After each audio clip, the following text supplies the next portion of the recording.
Hello, I am Jody Wolf. You're watching Expoz on February the 5th, 2016 at 1:30 a.m. in Birmingham. And topic, the refugees. Crime wave is over the top, and I'm sure you've heard of this.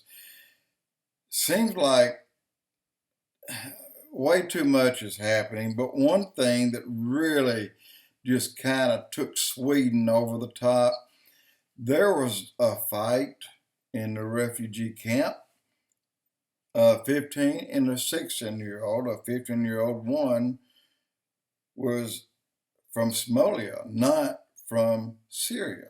But everybody came, people from other countries came 1,000 miles, maybe not that far, to join into the exodus of the Syrians trying to get out of harm's way.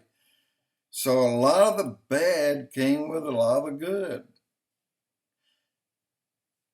Yeah, I would think more is good, but on the other hand, man, the bad's a pain in the ass. Excuse my French. But Sweden, they have 160,000 refugees. When in one of the camps, two were fighting, and there was a woman there, 24-year-old. She's helping, very intelligent. She is what do you call when you go and help out? I can't even think of the name I'm trying to use, but I will in a moment. But when she tried to break up a fight, she was stabbed in the back and killed. And in Sweden, that just over the top. She was a missionary, and so starting immediately, Sweden is going to expel 80,000, and they're going to kick them out. Just simply kick them out. Well, if you go and look at all the other countries that the refugees entered, crime wave is through the roof everywhere. All of Europe, they're having up to 5,000% increase in crime everywhere these people are going. You can't live that way. You can't. I mean, it will destroy like a cancer, but much quicker than a cancer. And so they're preparing. Said, that's it. And when you continue and look and see what's going on, now you have this thing with Turkey and Russia right now. Since Turkey shot down one of Russia's jets, well, Russia just sent over 3 of their top fighter jets. I mean, 3 of their best. In other words, they probably can't be shot down near as easy as the last one that was shot down. And then America, here we are, we're quadrupling what we're giving to 4 countries right there on the Russian border. And so we're building up there, and they're building up in Syria.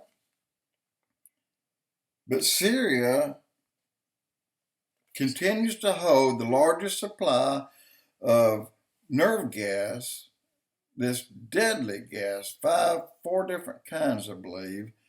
That's just like chlorine is one, and all it is just fog. When it goes across, it kills everything in its path. They're going to start. ISIS will get a hold of it, and when they do, they'll be very reckless with it, and they'll start killing a lot of people. This is when you will read in EZEKIEL, let me make sure I'm right, no, I'm wrong, in Isaiah chapter 17, Damascus, it'll be destroyed, utterly destroyed. It'll be no more and will never be again. It'll be completely wiped off the map. And I mentioned in a blog a week or 2 ago that someone went through, and it was and took pictures, had drones to fly by and just took pictures.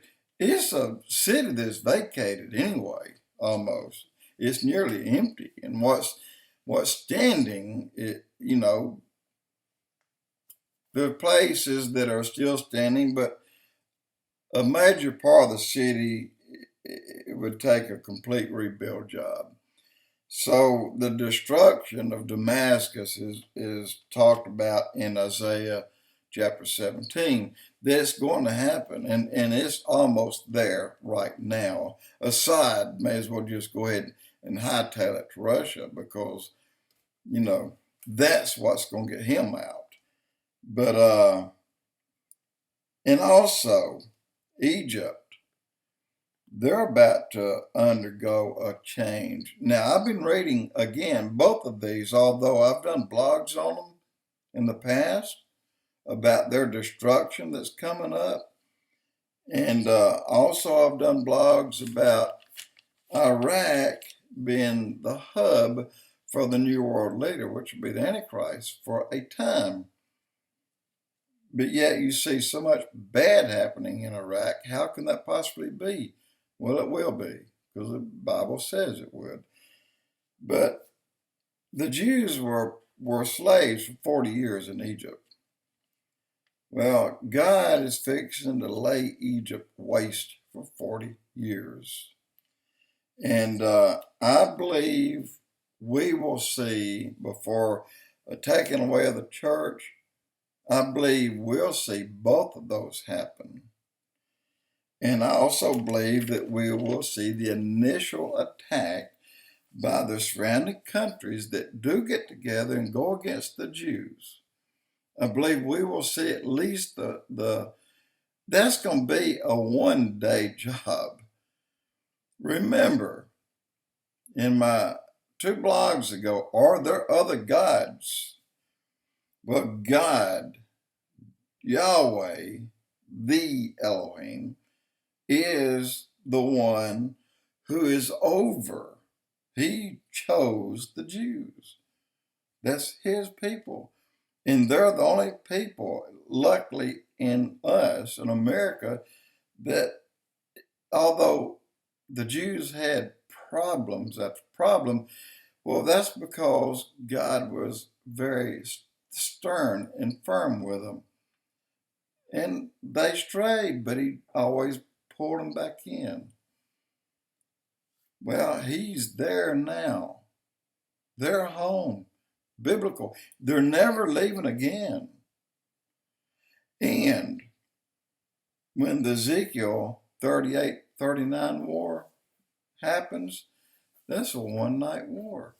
They will attack the enemies in the mountains above and around Jerusalem. That's where they will die.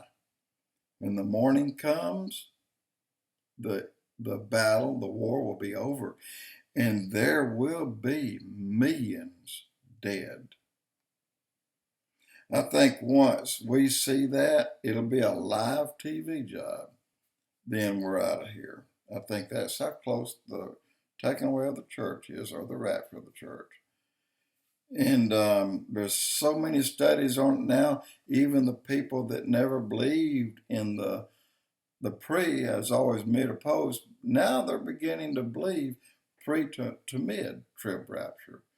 A lot of them are changing their minds because, again, Daniel, the book of Daniel, every week a little bit more is known about that book, and more details are coming out about certain things. And this is causing people to gain knowledge that they didn't understand before. Now they're understanding it. And that's part of it. The rapture of the church, I believe, will be the belief over most before too long, that it will be a pre-trib rapture. And I myself believe in that. Anyway, look for Damascus to get, I think, soon, really soon, get wiped off. And I think Egypt will be right on the heels of that. Jody Wolf Expose.